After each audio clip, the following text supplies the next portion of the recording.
Yeah, Zora, it's an exciting atmosphere here in the Irish Athletic Center, and some guests from the NFL in attendance to see it. That includes Packers GM Brian Gutekunst, who made the trip to South Bend, some other scouts and executives here as well, and some Irish alums, some familiar faces from the program around here. Jerome Bettis, Alohi Gilman, Troy Pride, all here taking in the sights and the sounds from Notre Dame Pro Day. And who could forget the many members of the current roster who are upstairs watching from that second floor as their friends and former teammates chase their dreams of playing at the next level. Zora?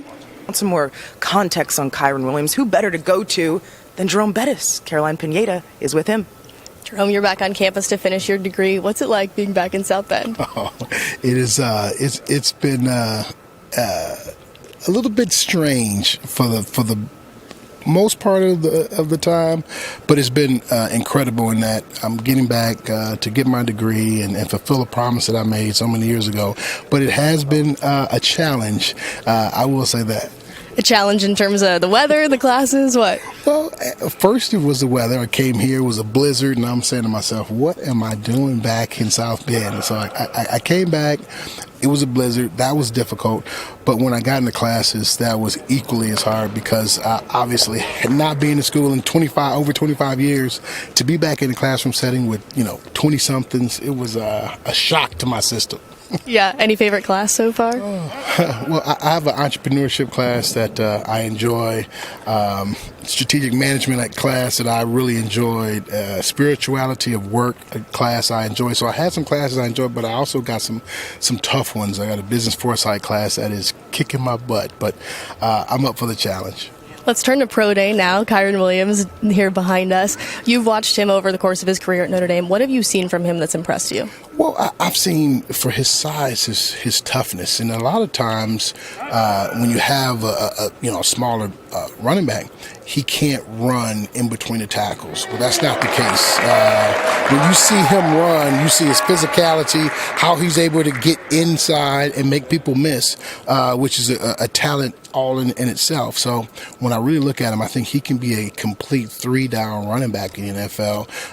And a lot of people initially may have looked at him as a third-down back. I think he can be a three-down back and be really special.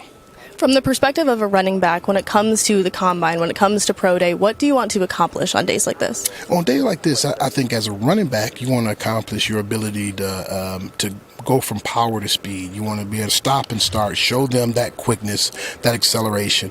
But you also want to show them the hands because this game has evolved to now the running backs are not just running backs. They have to be receivers as well. So in this type of setting, because you may not get a chance to do it during the regular season, you want to showcase some of the times that you're able to catch the football out of the backfield, you're able to run routes, and you're able to do some of the things that these special running backs in the NFL right now are able to do.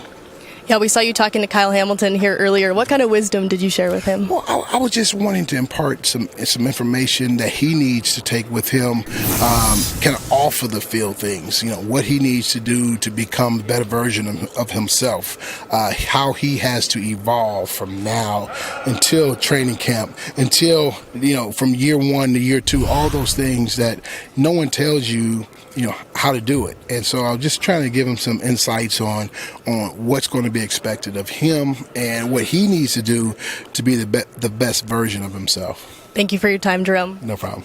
Caroline, what more did you learn about this offensive line through the NIL stuff?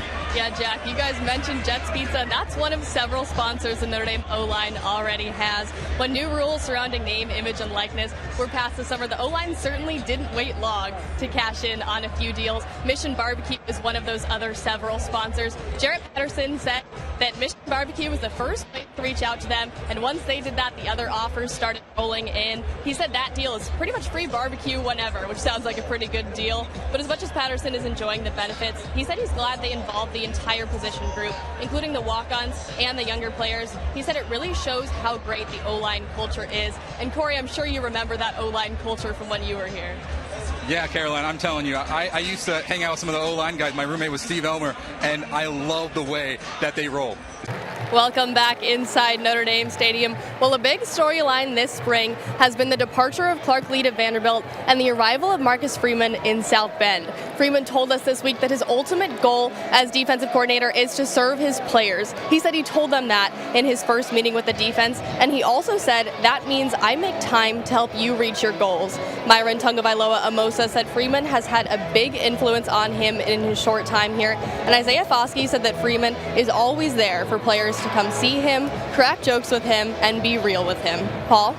Welcome back to Notre Dame Stadium, where the blue team leads 10-3. Well, Tommy Rees knows a little bit about the Notre Dame quarterback room from the time he spent in it as a player. He told us this week that as a coach, it's been a priority of his to build a really healthy culture within the quarterback room. He knows the environment this year is competitive, but he also wants it to be supportive, and he said the whole room has bought into that. Jack Cohn and Drew Pine both said the other quarterbacks are some of their best friends on the team, and Pine said the competition has brought out the best in everyone. He added, we're here to win games, not knock each other down.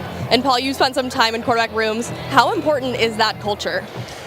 It's huge. It's as important as the scheme. It's as important as your coach. And I always found it starts with the oldest guy in that room. Coach, you led this program for 33 years. As you reflect on it now, what stands out to you the most?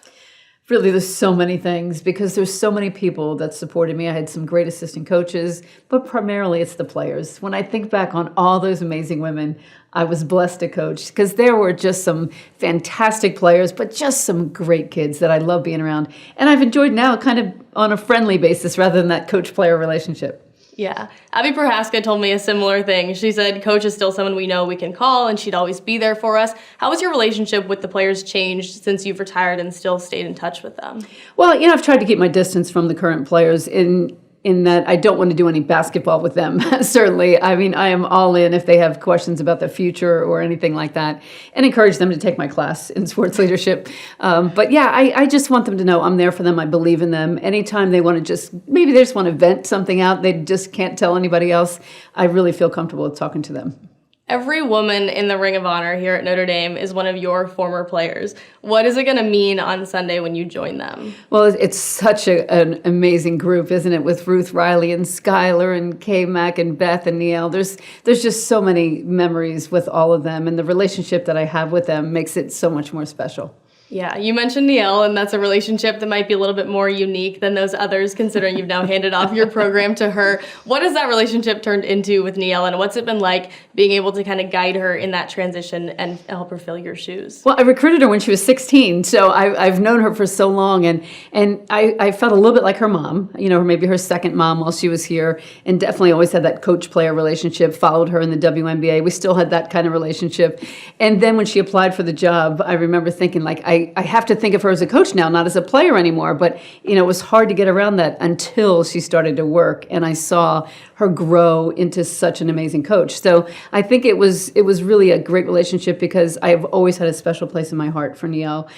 She is just so special to me and somebody that I just care about so much. And I want her to be so successful. And having her take over for me, I think that was... That was just something that I kind of mentored her, I think, to get her to this point. She told me this week that she doesn't think she'll ever be able to not call you coach. She said calling you anything else would feel strange to her. What does it mean that she's now taken over the program and still holds you in such high regard in that way? Well, I'm flattered. I'm flattered when people say, she does things that remind them of me on the sideline. I said, well, that's such a compliment for me because I think that she is just a rising star. Yeah. As you think back to that call that initially led to you coming to Notre Dame, what was going through your mind, and could you ever have envisioned that it would turn into this? Well, I was at Lehigh University, and I loved it there, but I wanted to be in the NCAA tournament. I wanted to do more, and when the job opened, of course, I didn't even want to apply because I figured I wouldn't get it, and my husband kept saying, you got to send that resume in, so I finally did, and when I got the call that said I got the job, I was so excited. I'm not sure I asked him what the salary was. My husband said, well, what are they paying you? And I was like, oh my God, I think I forgot to ask. So, in the next conversation, we found out a little more about the particulars because I was just so excited to be going to Notre Dame. I mean, just as a Catholic girl growing up with a Catholic family, and everybody I knew was a big Notre Dame fan, including us. So it was a dream come true, really. Yeah, you've said before that Notre Dame was always one of those jobs that you kind of had your eye on. You knew if it opened, you would be interested in it. When did Notre Dame go from being one of the schools you were considering going to becoming the school that you knew you could never leave? Well, as I came to Notre Dame and started to look around and see, it's even better on the inside. I think you look from the outside and you see Notre Dame is this great place, and then you get on the inside and you say, wow, it's even better than that. I think the culture here and the values and the things that Notre Dame stands for, that Father Hesburgh started, the integrity and honesty and all those core values that were really important to me. And I wanted a school that had a tradition and a commitment to excellence. Father Monk Malloy was the one that hired me. Father Jenkins continued to support me. So I've just had such great support from the administration, but just being from Notre Dame, it's something on your resume. And I noticed when we used to travel and the girls would be in the airport, people would be like, wow, they're Notre Dame. Like, everybody knows how special it is. Grant, well, Maya Dodson, Irish captain, gathered the team together at the end of practice yesterday to rework their pregame warm-up routine. She said if you watch the good teams, this is how they do it. They come out crisp. Now, I asked head coach Niele Ivey about the Stanford grad transfer, and she told me a lot of the team refers to Dodson as mother because of her experience and wisdom. And Dodson has brought a lot of that from Stanford with all of that experience with the top team. And Ivey said that she's brought a regal presence to the locker room, and the whole team respects her and listens to her, including when that's about some pregame warm-up changes, guys. Yeah, Mike, you said it. Olivia Miles can do everything. Head coach Niele Ivey told me this week that Miles is one of the best passers in the game. Now, Miles is only a freshman, but she arrived in January as the program's first ever early enrollee. And Miles told me this week that half season was overwhelming, but overwhelming in the best way possible. She said it helped her acclimate to the college game, and it's helped her get off to a running start to her true freshman season, guys. Yeah, Patrick, Maddie Westfeld's freshman season was full of accolades, but she told me yesterday that everything is so different this year, she feels like she's a freshman again. She said everything is new, and that includes having a full crowd here in Purcell Pavilion tonight. Now, Maddie is familiar with that full crowd from watching her sister Catherine play here at Notre Dame. At the time, Niele Ivey was an assistant on Muffet McGraw's staff. Now, she's at the helm, and she said she's so excited to see the younger Westfeld experience the crowd for herself. Patrick? Here in Purcell Pavilion, Ohio leads Notre Dame 15-14. Well, both teams remember this matchup from last year when the Bobcats upset the Irish to start the year. For Notre Dame, Stanford transfer Maya Dodson wasn't even here last year, but she said she knows how many emotions this game holds for the Irish. As for Ohio, Cece Hooks told me the Bobcats know this is a new season. She said beating Notre Dame last year doesn't matter tonight, and they have to be prepared for anything the Irish throw at them. Patrick? Welcome back to South Bend. The Irish lead 92-60 midway through the fourth quarter. Well, we talked earlier about former Irish player Catherine Westfeld, and she's actually here watching her sister Maddie tonight. I caught up with Catherine a few minutes ago, and she told me she got back today from Puerto Rico, where she plays pro ball. Catherine also told me she doesn't like when people say Maddie is following in her footsteps because her younger sister is paving her own way through this program. And guys, she certainly has done that tonight with 13 points and is currently checked out of this one. Coach, your first spring game in 2 years. What are you looking for today? Well, we've been intentional about splitting up the team so we get a very competitive day. There's individuals that obviously are going to play big roles in the fall for, so we want to see what they're about. We're going to put our guys in competitive situations, but look, we're not going to show a lot of things today. We've got a very good opponent that we open up against, Florida State, and so I know a lot of people want to see a lot from the offense, and they want to see a lot from Coach Freeman's defense. But you need to be patient because you're not going to see a lot of that today. But what you are going to see is a lot of individuals that are going to play big roles.